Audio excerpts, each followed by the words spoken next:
Right now మనం సంకల్చంద్ పటేల్ యూనివర్సిటీలో engineering బ్లాక్కి వెళ్ళబోతున్నాము.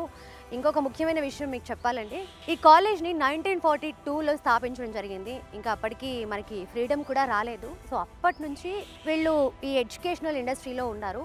అంటే ఆల్మోస్ట్ 80 ఇయర్స్ ప్లస్ నుంచి వీళ్ళు ఎడ్యుకేషనల్ ఇండస్ట్రీలో ఉన్నారు. అండ్ ఇక్కడ ఫస్ట్ ఆఫ్ ఆల్ లోపలికి వచ్చాక ఎన్విరాన్మెంట్ అంతా కూడా చాలా కూల్గా ప్లెజెంట్గా, ఫస్ట్ ఆఫ్ ఆల్ స్టూడెంట్స్ చాలా డిసిప్లైన్గా ఉన్నారు, అదొకటి. అండ్ ఇంకొకటి, ఇక్కడ ల్యాబొరేటరీ ఎలా ఉంది అండ్ అలాగే వీళ్ళకి గవర్నమెంట్ నుంచి సపోర్ట్ ఎలా వస్తుంది, ఇలాంటి విషయాలన్నీ మనం లోపలికి వెళ్ళి మాట్లాడుకుందాం. Let's go. సో ప్రజెంట్ మనం ఇంజనీరింగ్ బ్లాక్లో ఆండ్రాయిడ్ ల్యాబ్లో ఉన్నామండి. సో చూస్తున్నారు కదా, ల్యాబ్ అంతా కూడా ఎంత చక్కగా ఎంత నీట్గా మెయింటైన్ చేస్తున్నారో. అడ్వాన్స్డ్ ఫీచర్స్తో ఇక్కడ వీళ్ళకి సిస్టమ్స్ కూడా ఏర్పాటు చేయడం జరిగింది.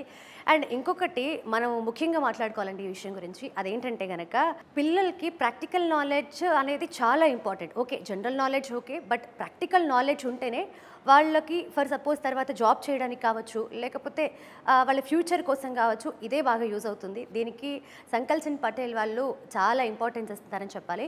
అండ్ ఇంకొకటి ఏంటంటే కనుక టైమ్స్ ఆఫ్ ఇంజనీరింగ్ నుంచి ప్రతి ఇయర్ కూడా రీసెర్చ్ కెపాసిటీకి ర్యాంకింగ్ ఇవ్వడం జరుగుతుంది. సో దాంట్లో సంకల్చంద్ పటేల్ యూనివర్సిటీకి ఫస్ట్ ర్యాంక్ ఇచ్చారు. అండ్ ఆల్ ఓవర్ ఇండియా వైడ్గా చూసుకుంటే కూడా 16th ర్యాంక్ ఇచ్చారనమాట. అసలు